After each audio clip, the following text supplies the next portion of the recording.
When I stood up for a cause, a meaningful protest, it was just an ordinary Thursday evening when the notification pinged on my phone, vibrating against the worn wooden table, interrupting my half-hearted attempt at finishing my paper on climate change. A local activist group had posted an urgent call to action, a peaceful protest scheduled for Saturday afternoon in front of the town hall. They were rallying against the recent approval of a controversial pipeline project that would tear through our small town, bringing with it a slew of environmental risks and the potential for disaster. I hadn't been active in civic matters since college, but something about the urgency in their post struck a chord deep within me. Maybe it was the vision of oil spills in our pristine rivers or the thought of my niece playing in toxic playground soil someday. I decided then and there that I would attend, feeling both a thrill of resolve and a twinge of anxiety as I thought about standing shoulder to shoulder with strangers. Saturday came faster than I expected, and I found myself wearing a thrifted shirt that read, "Earth First." As I mingled with a sea of like-minded individuals. The atmosphere was electric, people of all ages braided together by a common goal. I felt nervous, yet strangely empowered, as we rallied behind a banner that said, "Protect our home." As noon approached, a sense of unity spread amongst us, punctuated by chants and the sound of drums that reverberated against the brick walls of Town Hall. But just as I began to feel comfortable, the air shifted. A trail of black SUVs rolled up, and I was struck by an uneasy feeling as the occupants emerged, men in expensive suits, flanked by a squad of security personnel. They strode confidently towards our crowd, and just like that, the atmosphere transformed from jubilant to tense. My heart raced as I realized they were the corporate lobbyists, the architects of the disaster we were protesting against. They didn't come to debate, they came to intimidate. That's when something snapped inside me. I had spent my life letting fear dictate my choices, but now, with everything at stake, I refused to cower. Biting back my fear, I stepped forward, my voice shaky yet cutting through the clamor. "We won't let you destroy our home," I shouted, my heart pounding in my chest. The crowd hushed for a split second, surprised at my audacity. Then, as if that single spark ignited a fuse, others began to chant with me, louder and louder until it felt like we were an unbreakable wave crashing against their wall of suits. I could see their expressions shift. They were taken aback, perhaps underestimating the resolve that could bubble up from ordinary people like us. But then, they smirked, as if they had seen it all before and had a plan ready. One of the men stepped forward, hands raised as if to calm us. "This is unnecessary," he said, his voice oozing condescension. "The project is already approved. It's out of your hands now." His arrogance infuriated me but fueled the fire in my belly. I didn't know what to do next, but I knew we couldn't back down. We had to push back harder. As we held our ground, a few others joined me at the forefront, emboldened by my words. "Stand with us," I called, and amidst the chants, a transformation happened. This protest morphed into something more than just a demonstration. This was a fight for our lives, our clean air, our kids' futures. Our passion turned visceral, and worry morphed into righteous anger. I spotted a spray bottle with bright pink paint near one of the drums, and in a sudden act of desperation, I snatched it up and splattered the pink goo across the pristine white sign of the corporate lobbyists. "This is what you're doing to our planet," I yelled, heart racing as the crowd erupted in cheers. My reckless act of vandalism shot adrenaline through our ranks, transforming the atmosphere again, transmuting dismay into action. Before I knew it, others were taking up paint, and suddenly the lobbyist's pristine sign turned into a canvas of solidarity and strength. The men in suits turned visibly agitated, their polished facade lost to the chaos of our shared defiance. One of them, the one who initially spoke, stepped closer, jaw clenched, ready to retaliate. But I held my ground, voice steady as I shouted, "You can't silence us. We will not stand by while you destroy our home." The firm resolve in my words seemed to make him hesitate. Maybe it was the tenacity in our voices, or perhaps he just realized he was outnumbered. It was at that tense moment that sirens wailed in the distance, echoing down the empty street. My breath caught in my throat as the protesters' chants reached a fever pitch. Police arrived, their faces a mixture of disbelief and confusion as they assessed the situation before them. More suited men surrounded by security officials glared daggers at us, and tensions flared. "This is a peaceful protest," I called out, championing the spirit and intent of our movement, hoping the officers would recognize our cause rather than criminalize our passion. The officers looked at the usually docile crowd of citizens, transformed into a passionate wave of fervor, and decided to hold their ground. They didn't approach us as aggressors but rather stood by, observing as we became a chaotic symphony of voices. The environment felt alive, charged with a mix of adrenaline and fear that rose with every chant, every splash of paint. As we engaged with the lobbyists, fueled by a desire to protect our land, I felt myself becoming part of something larger than I ever anticipated. The corporate men attempted to interject again, their arrogance now replaced with annoyance, but at that moment, our voices harmonized into a battle cry that drowned them out. Our shouts became a shield, protecting us from their disdain. When they realized their efforts were futile, they conferred in bitter tones, clearly exasperated by our resilience. And then, the unthinkable happened. With a wide grin, one of them pulled out his phone, likely to record us, to use against our movement, and I felt molten anger surge through my veins. I had been part of a society that had swallowed fear for far too long. Every day, the ambient sounds of indifference cloaked us in a fabric of apathy. But here and now, I felt liberated. I rushed to grab a handful of the vibrant paint and aimed it straight toward him, smearing the fire of our cause onto the cold, sterile corporate fabric. The crowd gasped, and in that split moment of chaos, I knew we had crossed a line, but in our hearts, we had already won. The moment crystallized forever in my memory, me, standing against a patriarchal wave of capitalism, my heart roaring not just for myself but for everyone who had been silenced for too long. All at once, a sense of euphoria rolled through me, a flicker of hope against the machines that try to grind us down. As the police officers remained passive, witnessing our tenacity, the tension broke, and the rally unfolded into a spectacular show of invaluable human spirit. We painted our fight directly onto the very fabric of their intentions, and it felt exhilarating. With our colors, we reclaimed our voices, our right to stand up against threats to our existence. Eventually, the lobbyists retreated, their plans thwarted not by violence, but by the signature colors of unity and empowerment we turned into art. It was no longer just protest, it had become a movement.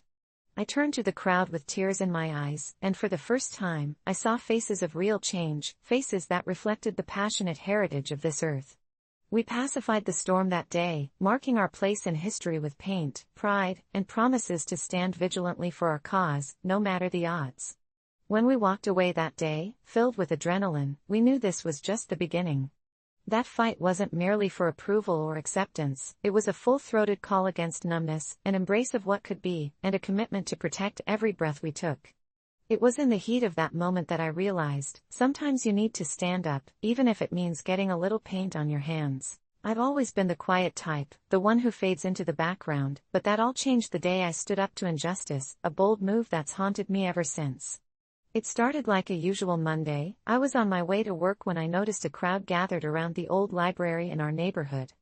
Curiosity piqued, I drifted closer only to see a group of teenagers harassing an old man who frequented that library.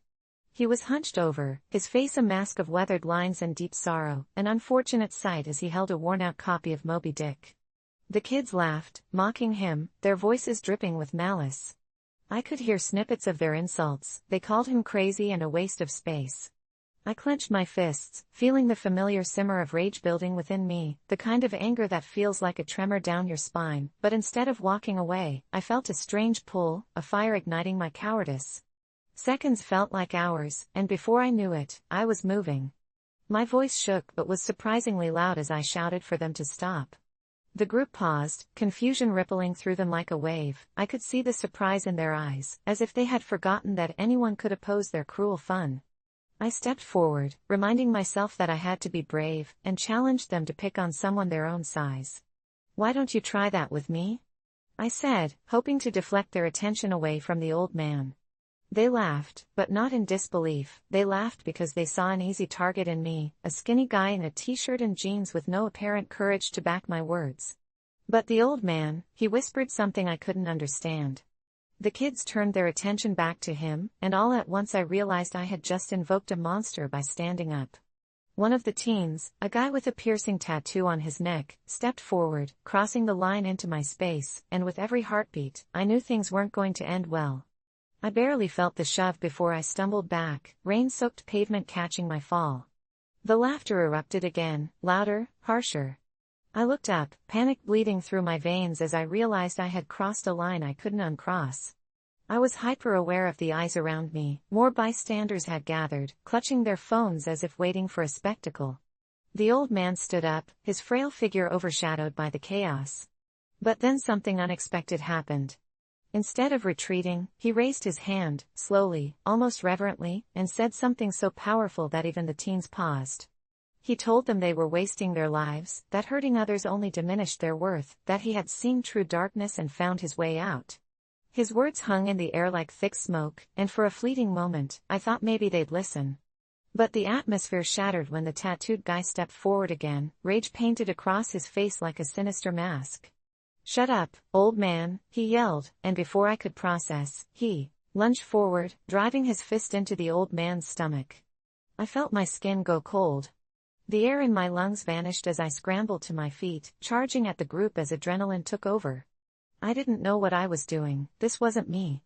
I shoved him away, feeling the heat of his body alongside the sickly weight of my own terror. It held me, paralyzing and profound. I shouted at them again. This was their moment to back down. At that point, shame had drowned me in its relentless waves, but somehow, something in the crowd had shifted.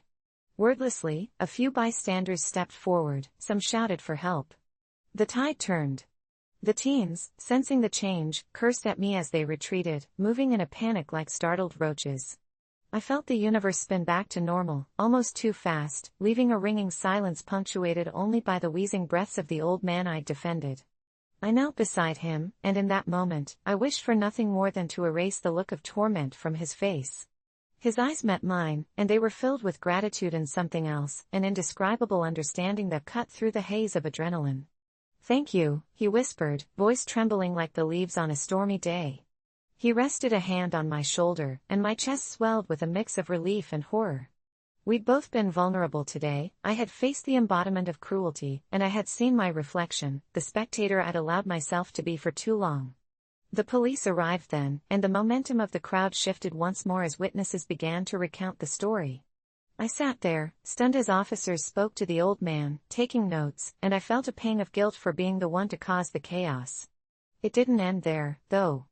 Instead of fading away, the whole incident spread like wildfire. It splashed across social media, the video footage taken by onlookers made its rounds, everyone had it.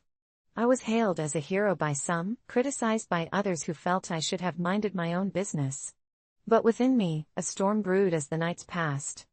I couldn't sleep, replaying every moment where fear held me hostage, where my bravery felt like a mask, and I despised myself for inviting that anger.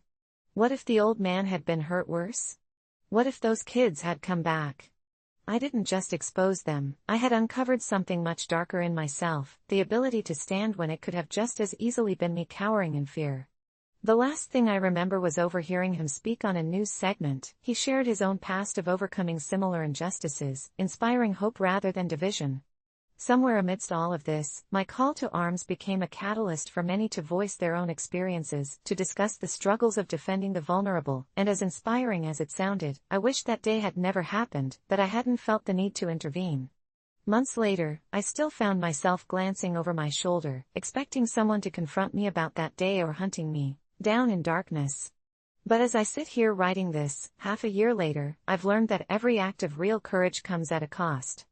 I've become someone new, a person who no longer stands idly by, and while I survived the day I stood up to injustice, I often wonder, the memories haunt me, leaving me to battle my conscience. I slowly understood, sometimes, standing against injustice might expose me not only to the cruelty of the world but to the truth of my own limitations.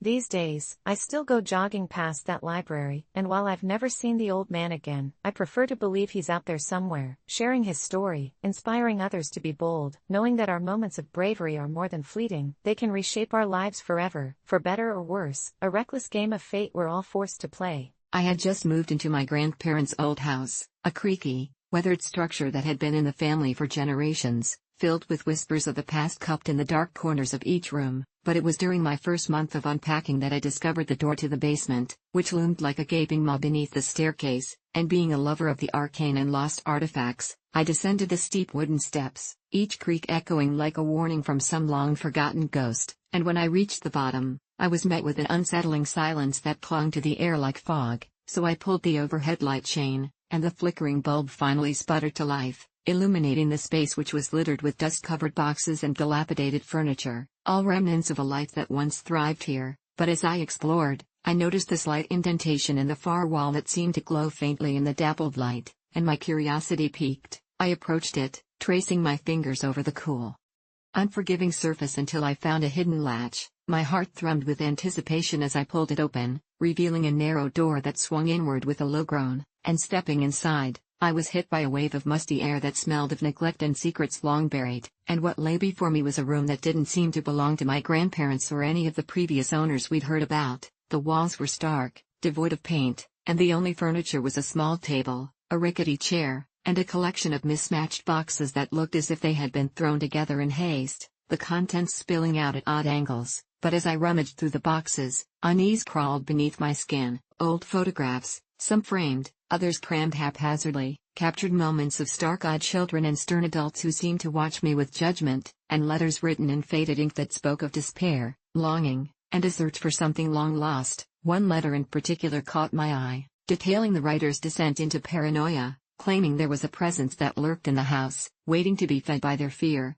And chills coursed through me as I recalled my grandfather's odd warnings about the family's history, but I dismissed it as the ramblings of an old man until I noticed something else, a dusty backpack tucked behind a stack of boxes, and as I pulled it out, a scent of mildew and sweat enveloped me, heavy and unsettling. So I opened it, finding the usual items, a water bottle, worn-out clothes, and a battered journal, but what made me freeze was when I flipped the pages, filled with scrawled entries presenting the fractured mind of someone slowly unraveling. It detailed their struggles, their descent into madness, and the bizarre instructions that urged the writer to stay hidden and watch them. And that's when I caught sight of a frame partially hidden beneath the floorboards, half embedded in the dust, and as I pried it free, my blood ran cold. It was a picture of myself, taken from outside the house, showing me in the yard, staring at the empty windows with a look of growing dread, dated the week before I'd even moved in, just days after my grandparents' funeral. And I stumbled backward, awareness dawning like a cold slap.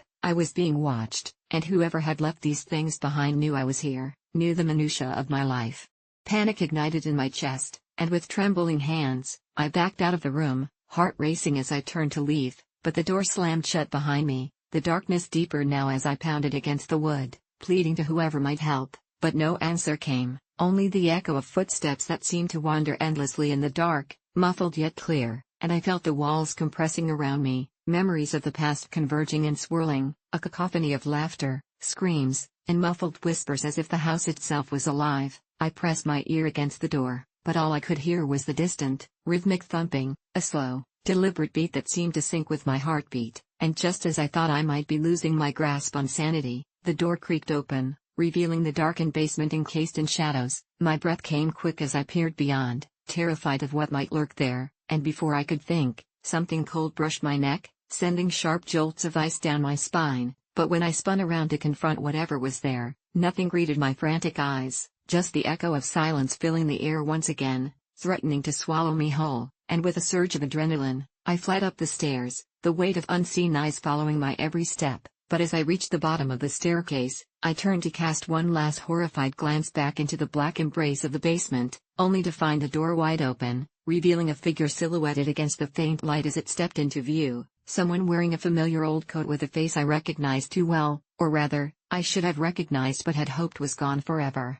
That old shadow of my grandfather smiled eerily back at me, confusion etched on my face, and as he whispered my name in a rasping voice that sent shivers racing through my veins, I realized it wasn't just his belongings in that hidden room, it was something else, something malevolent, something that had replaced him, and with a shallow breath, I understood in that chilling moment, this house was no longer merely a home, but a trap, a breeding ground for lost souls, waiting for its next inhabitant, and my time was running out. The day I received the best advice ever, it changed everything. The day I received the best advice of my life wasn't an extraordinary one, not in the way you might imagine. There were no bright lights, no dramatic music playing in the background, no grand gesture that announced the arrival of a revelation. It was a rainy Tuesday afternoon, gray and dreary, the kind of day that makes you want to pull the blankets over your head and shut out the world. I was in the midst of a pretty rough period in my life, to put it lightly. My job was a mess, my relationships were crumbling, and I felt trapped in a never-ending cycle of self-doubt and frustration. I'd gotten used to feeling like a passenger in my own life, drifting along without purpose or direction, my days bleeding into one another in a haze of monotony. So, on that rainy Tuesday, when I received an unexpected phone call from my grandfather, I didn't think much of it. We weren't particularly close. He was a quiet man, stoic and reserved, and we'd never really had any heart-to-heart conversations. But that day, he called me up out of the blue and asked if I'd meet him for coffee. I was hesitant, unsure of what to expect, but something about his voice, gentle yet firm, made me agree. When I arrived at the small coffee shop near his house, he was already seated in a corner booth, staring out the window with a look of quiet contemplation. I joined him, exchanging the usual small talk and pleasantries, but I could feel there was something more he wanted to say, something weighing on him. After a few minutes of silence, he looked at me, his eyes intense in a way I'd never seen before, and said, "I've been thinking about you, about your life, and I have something I think you need to hear." I was caught off guard, unsure of what he could possibly say that would make a difference in the mess I'd made of my life. But he leaned in, his voice low, and began to tell me a story, one that would change everything I thought I knew about myself, about life, and about what really mattered. He told me about his own struggles when he was my age, how he'd felt just as lost and directionless, overwhelmed by the weight of expectations and disappointments. "I wasted so many years," he said, "trying to live up to other people's standards, trying to be what I thought I was supposed to be." He described how he'd stayed in jobs he hated, pursued relationships that drained him, and ignored his own dreams because he was too afraid of failing, too worried about what others would think. He paused, letting his words sink in, and then he said something that hit me like a punch to the gut. "The day I stopped caring about other people's opinions, about the things I couldn't control, that's when everything changed." He looked at me, his gaze steady, and said, "You can't control what others think of you. You can't control the past or the future. But you can control how you live right now, in this moment." I felt something shift. Inside me, like a weight I hadn't realized I was carrying had been lifted. He continued, "You're wasting your life waiting for permission to be yourself. You don't need anyone's approval to pursue your dreams, to make mistakes, to try, fail, and try again." He told me about a friend of his, a man who'd spent his whole life working at a job he despised, waiting for retirement to finally live the life he'd dreamed of. But by the time he retired, he was too sick and too tired to do any of the things he'd spent his life longing for. "Don't wait," my grandfather said, his voice filled with an urgency that made my heart race. "Don't waste another day waiting for the right time or the perfect opportunity. They don't exist. All you have is right now." I sat there, stunned, the rain pattering against the window as his words echoed in my mind. He reached across the table, placing a hand on mine, and said, "The best advice I can give you is to live like you're running out of time. Because you are. We all are. And once you realize that, you'll stop caring about what people think, stop letting fear control you, and start living the life you want." I didn't say much after that, too overwhelmed by the power of what he'd just shared. I hugged him goodbye, feeling a strange mix of gratitude and regret, knowing I'd wasted so much time being afraid, being hesitant, holding myself back. But something had shifted, and as I walked out of that coffee shop, I felt a new sense of clarity, a fire ignited in me that I hadn't felt in years. Over the next few weeks, I started making changes, small at first but with a growing sense of purpose. I left the job that had been draining me for years, taking a chance on a position that excited me even though it came with risks. I started pursuing hobbies I'd abandoned, reaching out to people I'd lost touch with, and saying no to things that didn't align with my values. It wasn't easy, and there were moments of doubt, times when I felt the familiar tug of fear and uncertainty. But every time I felt myself slipping back into old patterns, I'd remember my grandfather's words, his steady voice reminding me that I didn't have time to waste on things that didn't matter. Months went by, and I found myself becoming someone I barely recognized, someone stronger, bolder, and more willing to take risks. I felt a freedom I hadn't felt since I was a child, unburdened by the expectations and judgments of others. One day, I called my grandfather to thank him, to tell him how much his advice had changed me, but his voice was weak, frail, and I realized he didn't have much time left. I visited him a few weeks later in the hospital, holding his hand as he drifted in and out of sleep, and I felt a profound sense of gratitude, knowing that he'd given me the gift of courage, the strength to live a life true to myself. When he passed, I felt an overwhelming sadness but also a sense of peace, knowing he'd left this world having made an impact that would live on in me.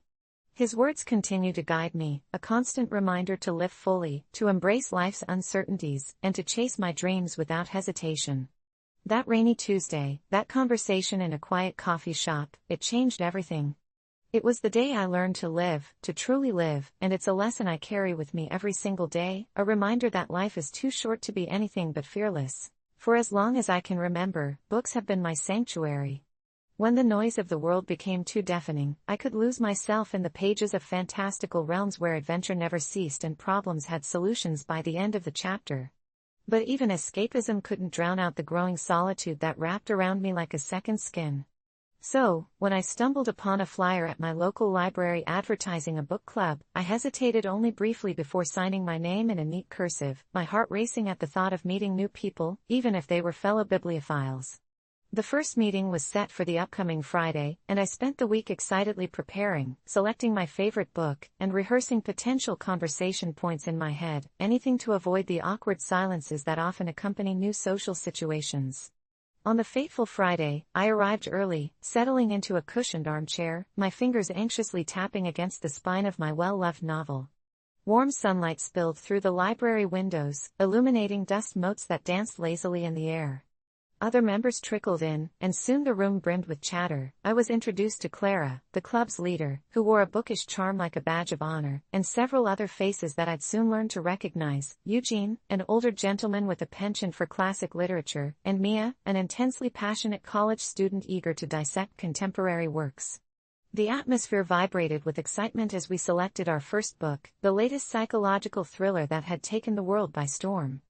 Discussion flowed naturally, and with each turn of the conversation, layers of perspective unfolded, revealing how differently we each interpreted the same narrative.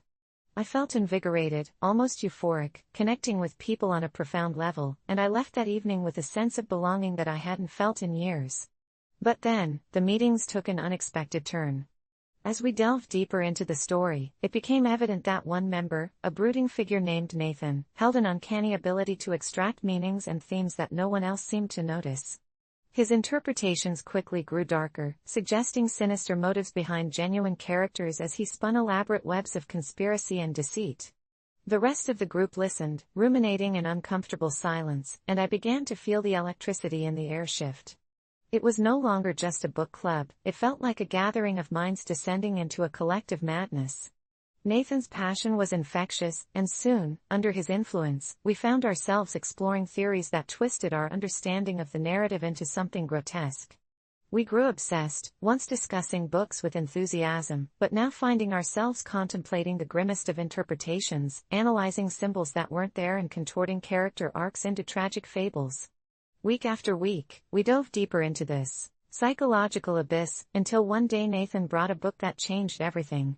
A dusty tome that he said was cursed, containing real-life mysteries that led to madness for the unprepared. Initially, I dismissed his claims as theatrics, but he held us spellbound with tales of cursed authors, tragic endings, and books leading their readers to dark paths. We laughed it off that night, but a palpable tension lingered. That evening, after we all returned home, strange occurrences began.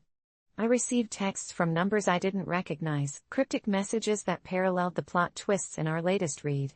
At first, I brushed them aside as a bizarre coincidence, but the unfamiliars became increasingly unsettling, your worst instincts whispering that something was terribly wrong. One night, as I was polishing off my nightly reading before bed, I caught a glimpse of a shadow flitting past my window. My heart pounded, thoughts racing to the nefarious narratives we had explored together. I convinced myself it was my imagination, yet something inside me felt the creeping fingers of fear wrapping around my throat. I couldn't sleep, and I certainly couldn't focus on my reading over the next few days. The next club meeting offered little relief. Nathan's presence had grown heavier, more foreboding, as if he was channeling dark energies through his very being. His interpretations had twisted further. The last book we chose became a vehicle for his growing obsession with power and control. The climax reached its zenith when he proposed we meet somewhere other than the library, a secluded old house that he claimed served as a backdrop for the most ill-fated literary gathering in history. My instincts screamed caution, but the rest of the group was too enthralled by the bizarre allure of the story. Reluctantly, I agreed to go, caught in the undertow of their feverish anticipation. As we ventured deep into the woods to reach this forsaken dwelling, the atmosphere shifted unnaturally, the air thickened with something sinister, and we began to hear whispers, faint echoes of our earlier conversations twisting in perfect mockery. Once inside, Nathan took control, guiding conversations that spiraled out of reason. He encouraged us to read passages aloud, from harmless lines that seemed innocuous in daylight, but with every utterance, the house's potency seemed to grow, wrapping its tendrils around our sanity. The whispers morphed into unnerving voices, distorting our thoughts like mad puppets on strings. In the dim light, faces contorted with dread as shadows danced menacingly along the walls, and I felt a tidal wave of fear crashing over me. It had felt like a game at first, something harmless, but now the line between fiction and reality wavered. I wanted to flee, but the oppressive air weighed me down. Nathan leaned in, whispering things that sent chills down my spine and ignited a primal fear buried deep within. The more he spoke, the more vivid the shadows became, almost tangible, a mocking reminder of the fates that befell those before us. I realized then we were not mere readers, we had become characters lost in our twisted tale. It wasn't just a book club anymore, we were the central plotline to a horror story we couldn't escape. I broke away, bolting for the door, the oppressive energy pursuing me, claws of fiction clawing at my back. Heart racing, I stumbled into the cool night air. The thick darkness here felt alive, as if it had been waiting for someone to breach the threshold. But just as I thought I'd escaped, I could sense Nathan's presence behind me, the weight of his shadow pressing down with overwhelming force and insatiable hunger. In that moment, clarity struck. I had to sever the ties that bound us to the unholy narrative we'd entwined ourselves in. Racing back towards the familiar light of the library, I glanced back to see other members, now conspiring with the darkness instead of seeking light. A final cry tore from my throat, pleading for them to break free, but my voice was silenced, lost to the scattered whispers.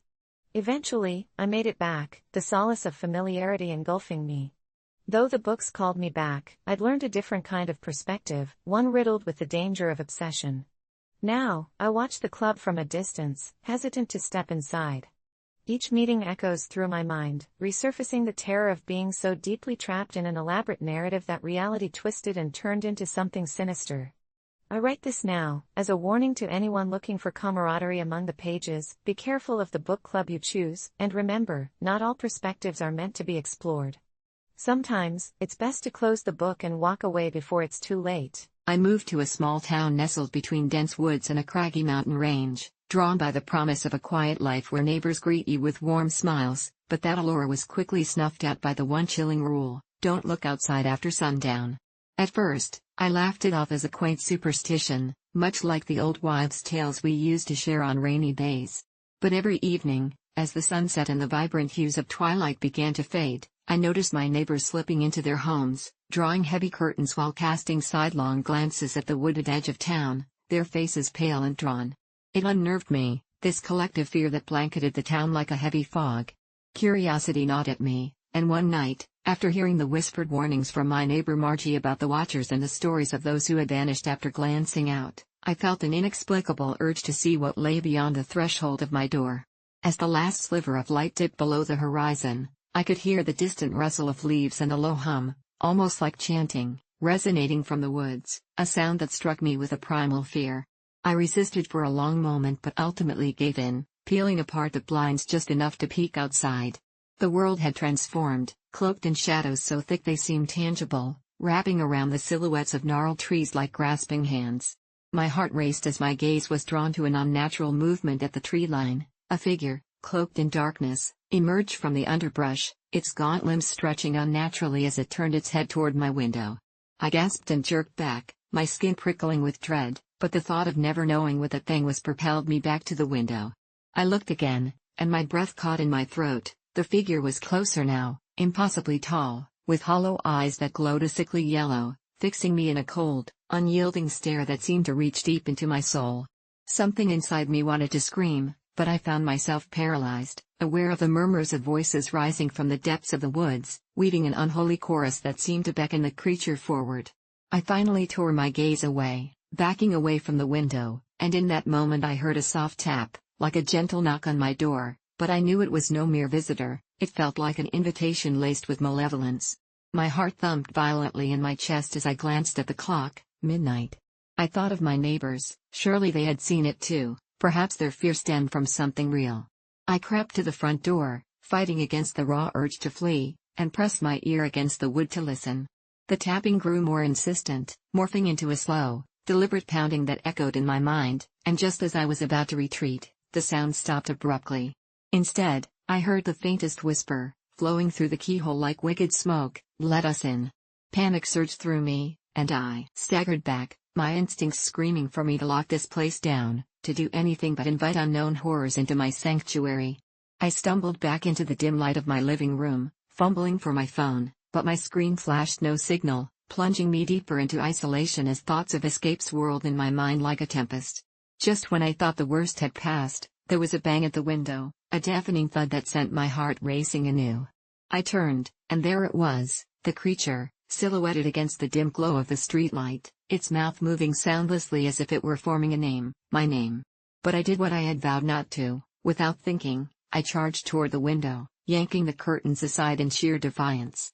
Instead of the expected horror awaiting me, I saw not one but dozens of pairs of eyes staring back, all fixed and expectant.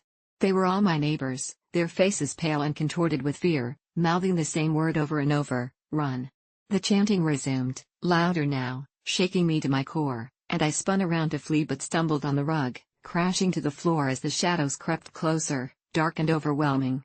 Fear locked my muscles, and for a moment, I could do nothing but gaze into the void of the creature's eyes, which felt like endless pits of despair. But as the cacophony reached a chilling crescendo, clarity pierced the fog of my terror. I had all along been an unwilling participant in their nightly ritual, each sunset surrendering another soul to the monstrous woods beyond. My survival instinct ignited, and I bolted toward the door, flinging it open and plunging into the night.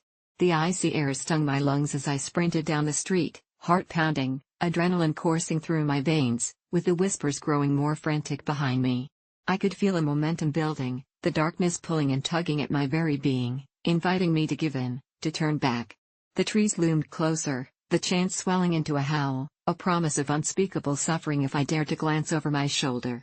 I could hear the heavy footsteps trailing behind me, the shadows merging and twisting into unholy forms just beyond my periphery.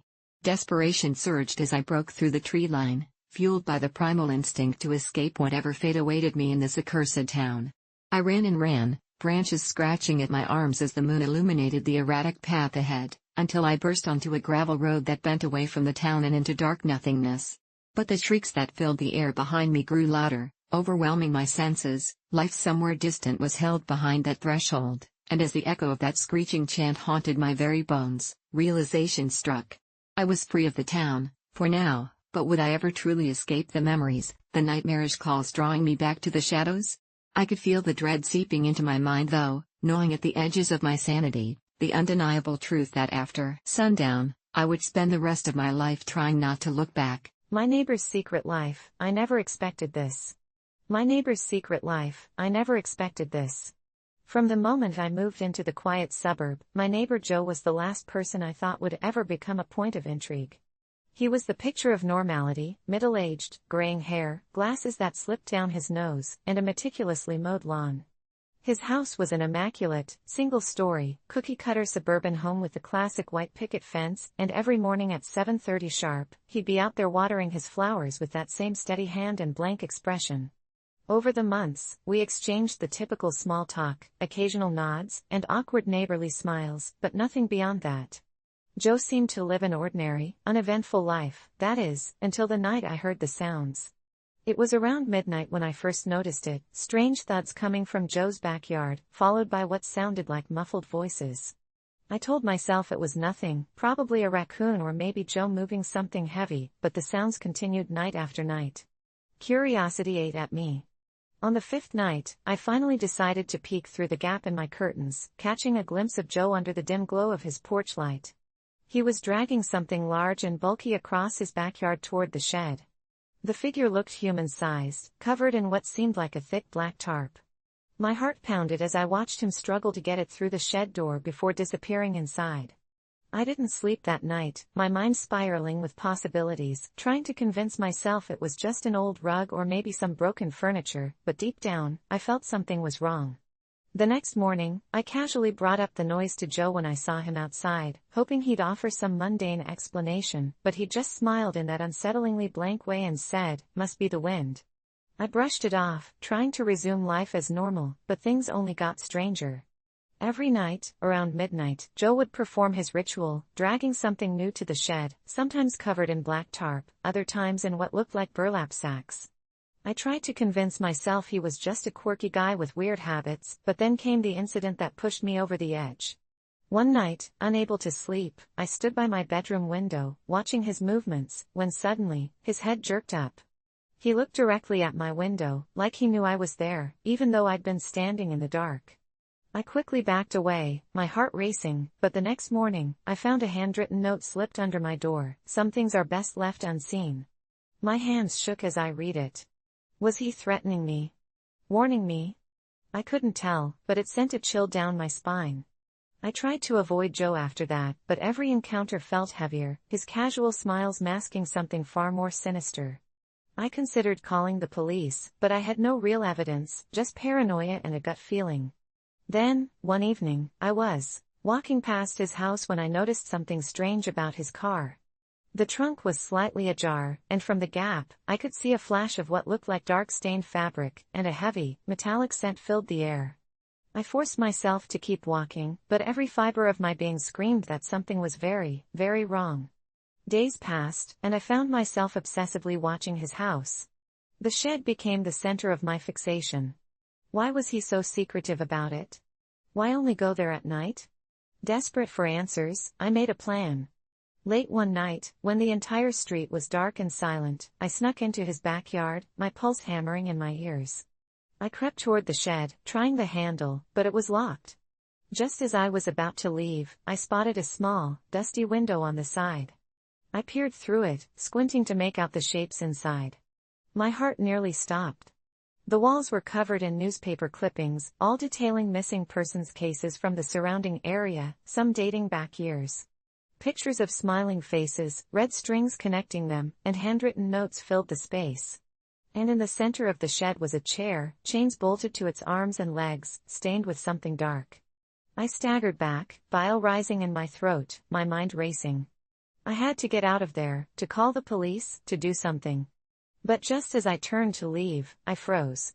Joe was standing there, no more than a few feet away, his face illuminated by the dim moonlight. He didn't look surprised. In fact, he looked calm, as if he'd been expecting me all along. "Couldn't resist, could you?" he said, his voice as cold as ice. I stammered, trying to come up with an excuse, an apology, anything, but the words wouldn't come. He stepped closer, blocking my path to the gate, his eyes never leaving mine.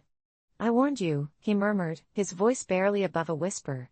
Panic surged through me as I tried to push past him, but his grip was like iron, his hands cold and unyielding. I don't remember exactly how I broke free, only that I found myself stumbling back to my house, locking every door and window behind me. I stayed up all night, waiting for the knock on the door, for the sound of him breaking in, but it never came. The next day, I went to the police, desperate to report what I'd seen, but without concrete evidence, they were reluctant to believe me. They agreed to do a welfare check, but when they returned, they told me the shed was empty, no chair, no clippings, nothing. They looked at me like I was crazy, like I'd made the whole thing up. I couldn't believe it. Joe had cleared everything out in the span of a few hours, leaving no trace behind. In the days that followed, Joe acted as though nothing had happened. He'd wave to me from his yard, that same eerie smile plastered on his face, his eyes glinting with something I couldn't quite place. I started avoiding my own house, spending nights at friends' places, jumping at every creak and shadow. The paranoia became unbearable. One day, a small package arrived at my doorstep with no return address. Inside was a single newspaper clipping, detailing a missing person case from the neighboring town. Scribbled on the edge was a note in Joe's handwriting: "Curiosity has consequences." I threw the clipping away, but the message was clear. He was watching me, and he knew he'd gotten away with it. I don't know what to do now, trapped in this silent battle, terrified of what he might do if I ever try to expose him. It was a Thursday, just like any other, and the dreary rain outside seemed to seep into my bones as I arrived early to my local cafe, seeking refuge with a hot cup of coffee and my favorite seat by the window. I had moments to spare before my shift at the all-night diner. As I sipped my drink, I noticed a man sitting alone at the far end of the cafe, his head down, obscured by the shadows cast by the flickering overhead lights. His clothing was threadbare, and an unkempt beard hinted that he hadn't shaven in days, possibly longer. Something about him tugged at my thoughts, almost as if his presence was a plot twist waiting to unfold. The various patrons shifted in their seats, stealing glances but never daring to approach him, a silent pact of avoidance hovering over us like an unwanted cloud. I remember telling myself it wasn't my problem. After all, everyone had their own lives to worry about. I attempted to return to my phone, scrolling through mindless posts, yet the man's somber demeanor clawed at my conscience. Moments like these typically faded away in the mundane rhythms of life, but he seemed different. I was about to shrug it off when I noticed something odd, small, colorful pieces of paper scattered on the table in front of him. They looked like children's drawings, bright, crude shapes of suns and stick figures, each accompanied by wobbly handwriting proclaiming messages of love and friendship. Curiosity swallowed my caution, and before I knew it, I found myself rising from my seat and wandering over to him, needing answers. When I arrived, I caught his eye and offered a timid smile, but to my surprise, he looked up with wide eyes full of uncertainty, as if he had been pulled out of a deep, personal labyrinth. "What's this all about?" I asked, gesturing toward the scattered papers. His expression shifted from shock to guarded contemplation, and I began to feel that my inquiry had crossed a line. In that moment, I almost wanted to turn and leave, but something forced me to stay, a sense of duty, perhaps. "They were my daughters," he whispered, his voice fragile like glass. "She drew them before she was taken." My heart raced. "I'm so sorry," I said, and he nodded slowly, a dark wave of memories washing over his features. I felt the weight of his pain, almost suffocating. It was as if he truly existed in a different dimension, where sunlight was unfamiliar and shadows held dominion. In a matter of seconds, I had unknowingly been entangled in a web of grief. He spoke of his daughter, Lily, a vibrant little girl who loved the world and everything in it. "She always loved to draw," he continued, his voice breaking. "And she was the light of my life. Until the accident." The world outside faded, the cafe noises dwindled into a hushed backdrop, and I could see he was lost somewhere between heartache and survival. He explained how he once had everything, a family, a job, a purpose. But when Lily was gone, all that remained were memories and a haze of despair. I wanted to reach out, to comfort him, but who was I to intrude upon such grief? Instead, I simply listened, offering my presence, and to my astonishment, he began to open up about it all, the guilt, the regret, as if lifting the burden from his shoulders. A connection forged in shared pain became a lifeline, an unexpected bond between two strangers battling their demons silently, alone. Just as I thought an unbreakable moment had formed, a loud crash interrupted us, followed by shouts from a group of rowdy young men who had stumbled into the cafe. They were boisterous, careless, and their laughter cut through the air like a knife. I instinctively felt the tension rise but hoped they would leave after their coffee. I was wrong. One of the men, noticing the drawings scattered over the stranger's table, snickered. "What a loser," he jeered, snatching a drawing as his friends guffawed.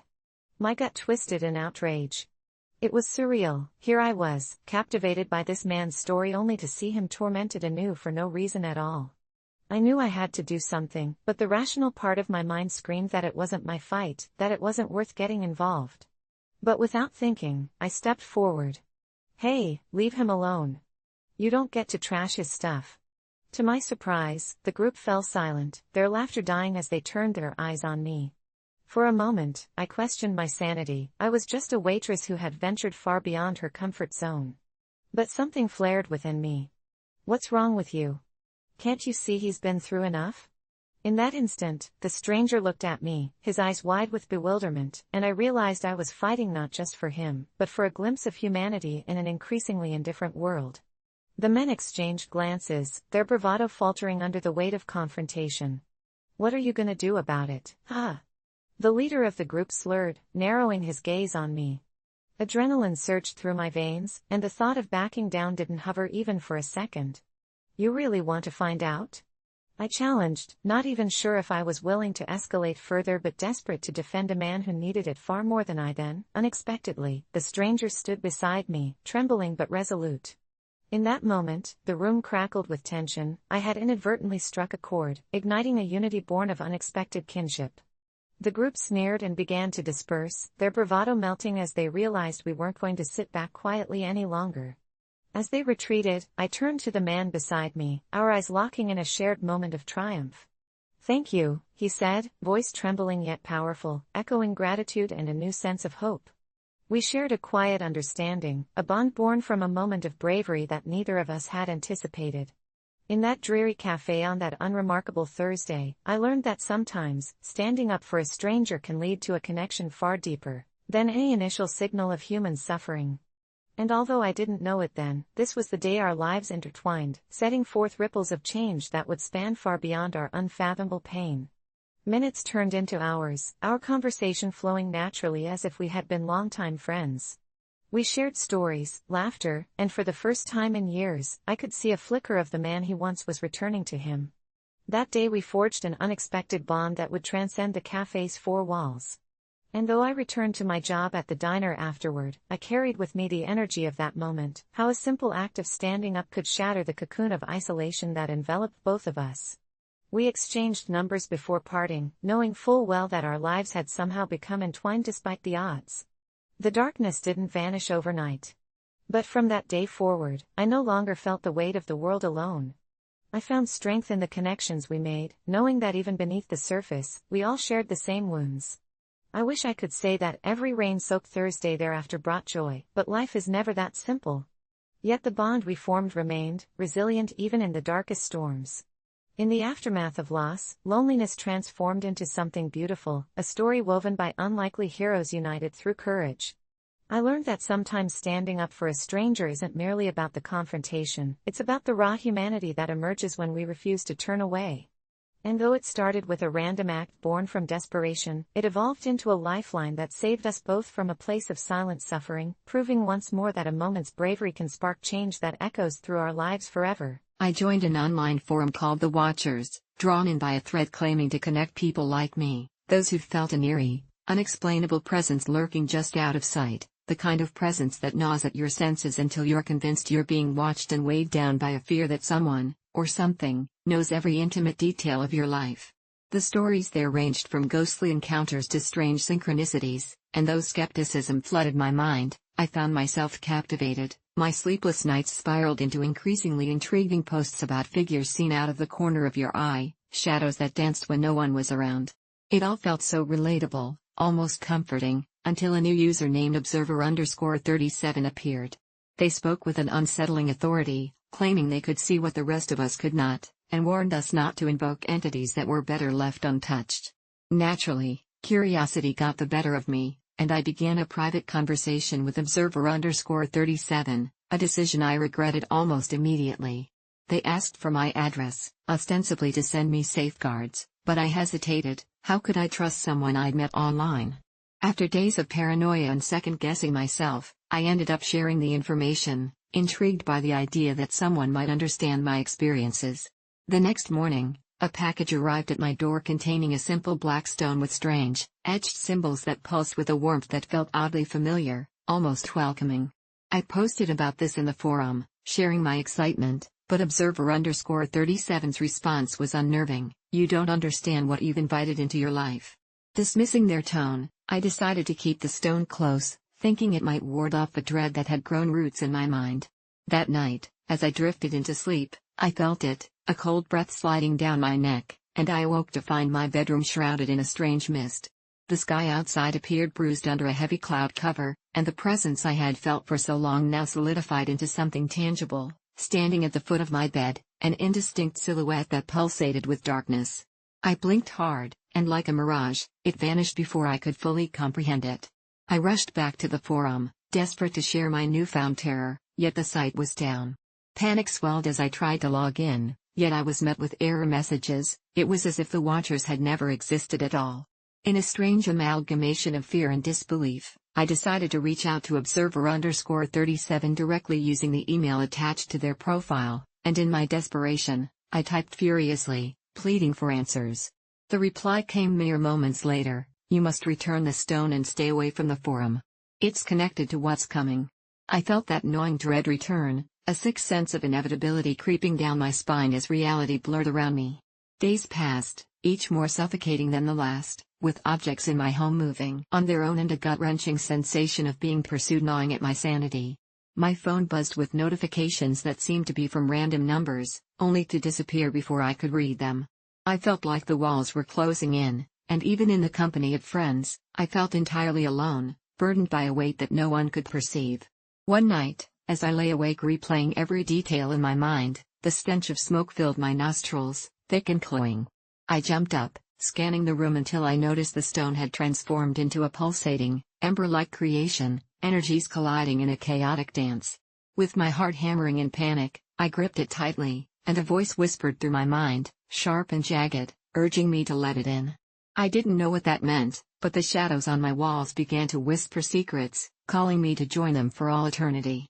I stumbled back in horror, throwing the stone across the room, shattering the nightly silence into a deafening crack. A sudden rush of clarity washed over me. Maybe I could re-establish the forum connection, get help from those I once dismissed. Fueled by that brief sense of hope, I scoured the internet, staggering in disbelief as I found remnants of the Watchers on obscure message boards, but there were only scattered posts warning of their impending doom. I posted my own plea for assistance, detailing my descent from curiosity to some hellish nightmare, but received nothing but flickering ghost-like reply notifications that vanished before I could see. I felt more isolated than ever, increasingly aware of the sinister figure watching from the corners of my vision. Exhausted and desperate, I decided to leave when I noticed the darkness had a voice, low and relentless, seeping through my thoughts like poison. I fought back the urge to listen, increasingly tormented by the sensation of being hunted.